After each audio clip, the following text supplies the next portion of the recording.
Yesu ndinu wankulu, ndinu wamphamvu, ndinu mwini zonse, mfumu ya muyaya.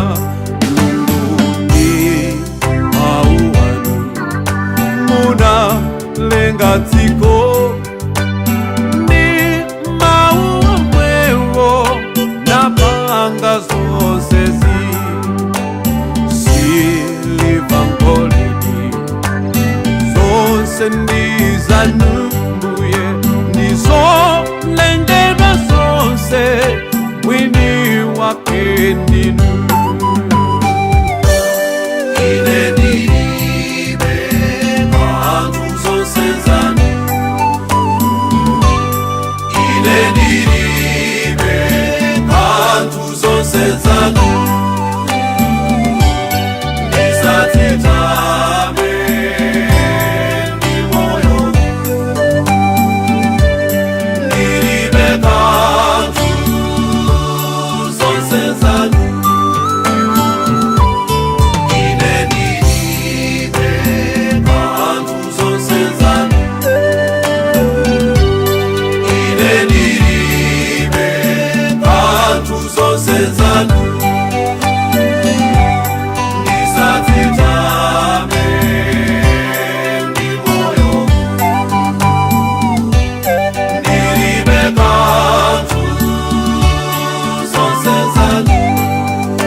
Usatikuze ndinzeruzo,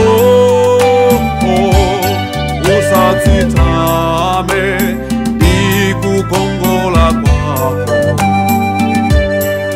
ulibe kanthu zonse zake. Usatitame ndirusolo,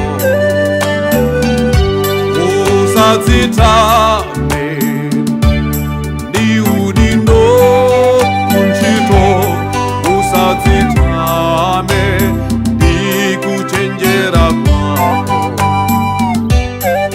ulibe kanthu zonse zake.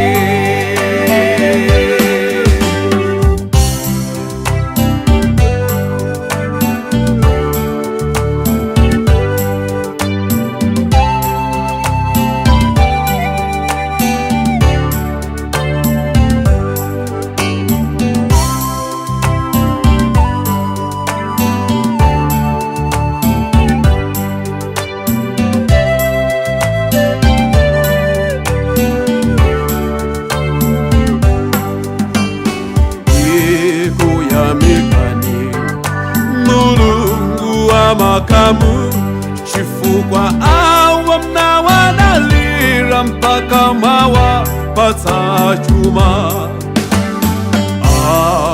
Muzitemi kuti wakuti sizawo zokha, komanso ovutika adalitsike nazo.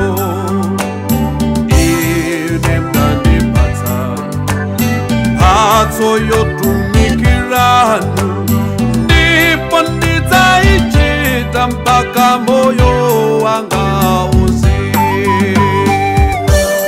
Ine ndilibe kanthu zonse zanu, ine ndilibe kanthu zonse zanu, ndisatitame ndi moyo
zitabe